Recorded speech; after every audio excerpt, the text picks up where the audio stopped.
Keely Mullen, an organizer of this Million Student March. And the question I had to raise in this give and take from Fox Business, which if you don't have, you should demand, you might even miss a presidential debate here and there.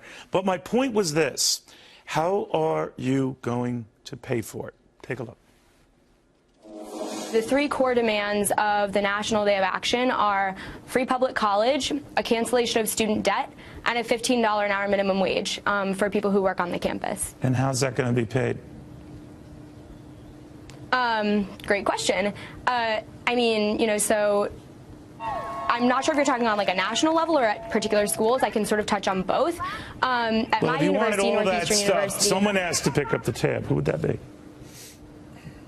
The 1% of people in society that are hoarding the wealth and really sort of causing a catastrophe that students are facing. I mean, we have a relationship right now where 1% of the population owns more wealth than the 99% combined. All right, so if the 1%, Keely, if the 1% just had their taxes raised a few years ago back to almost 40%.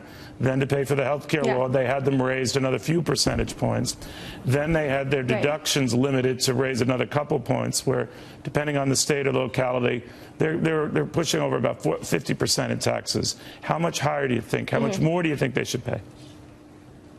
I think enough until we have a system where not 1 in 2 American families are threatened with poverty. So where do they go? Let's say if you tax them, they're smart folks, these people, these 1% hoarders, right? So if they leave here, then who's going to pay for all this stuff that you want? If they leave the country. I mean, there's always going to be a 1% in the U.S.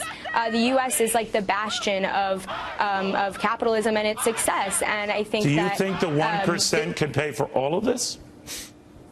Absolutely. 85 people in the world hold more wealth than half of the global population. No, wait a minute. Are we talking about 85 billionaires, or are you extending this to the 1% or whomever who earn a little bit north of $250,000? At what level, Keely, do you start saying you got to pay a hell of a lot more than you're paying now in taxes? I mean, I think people earning, certainly people earning over $1 million a year should be contributing to the wellness of society. If it's 50% now, let's say it's around 50% with taxes. We used to have a top rate of 90%. You think we should get back to that?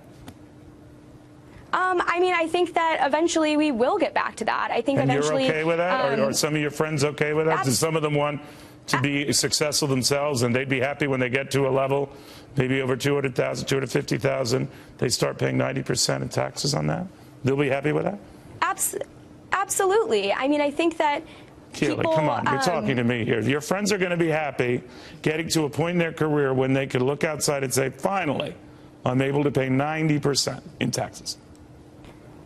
Obviously, you know, people in your position, you know, don't want to pay 90% in taxes. I dare say, unless you're high as a kite, you wouldn't volunteer to pay 90%, right? I mean, unless you really did see a considerable bang for the buck and it was worth it, right? But a lot of the times you realize it's not worth it, and given some of the track records we've seen with government, it doesn't always work, right? Yeah, I mean, absolutely. But the reality is we have to look at the injustice of the system as it exists right now. Then do you think maybe if everyone paid a little bit more for this, would you pay a little bit more for this, besides the rich, to pay for that it's worth it?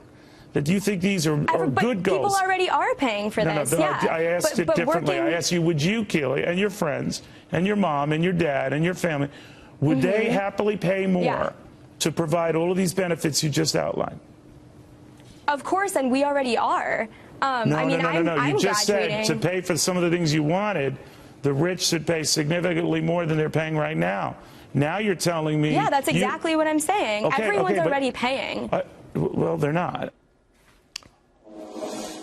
All right, I want to tell you that Keely's a fine young lady, and I take nothing away from her passion. The fact is the figures don't add up. Now,